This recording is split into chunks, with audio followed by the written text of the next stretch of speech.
রামিস আর বড় বোনকে এখন যায় কি একজন ধর্ষণ করেন, ধর্ষণ করার পর আর বাপরে 10 লাখ 5 লাখ টাকা দিয়ে দেন, তাহলে ওর বাপ আবার চুপ হয়ে যাবে।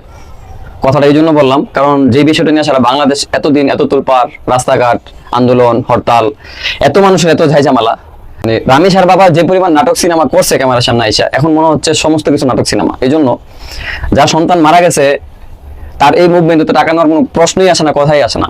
কারণ উনি দেখতেছে যে সারা বাংলাদেশে ওনার সন্তানকে নিয়ে আন্দোলন চলতেছে, জাস্ট এখানে কোনো রামিসা কোনো ফেক না, রামিসার মতো শত শত বাচ্চারা ধর্ষণ হইতেছে, ছেলে হোক মেয়ে হোক, মানে দেশের ভিতরে একটা সিন্ডিকেট তৈরি হয়ে আছে। রামিসার বাবার চাইতে হাজার লক্ষ গুণে ভালো যে ধর্ষক সে।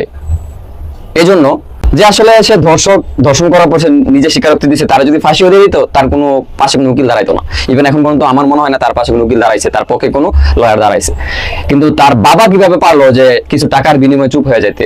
এটা অনেক মানুষ অনেক কিছু বলতেছে, অনেক লোকজন দেখছে তার মানে তার পক্ষ নিয়ে কথা বলতেছে, তার মাথা ঠিক নাই। মাথা ঠিক না থাকলে টাকা নেই কিভাবে? একটা মানুষের কাছ থেকে টাকা নেই কিভাবে মাথা ঠিক না থাকলে? তার মেয়েকে এত খারাপ ভাবে নির্মম ভাবে ধর্ষণ করার পর হত্যা করা হয়েছে, সেই বাবা কিভাবে পায় যে একটা মানুষের কাছ থেকে টাকা নিয়ে চুপ থাকতে?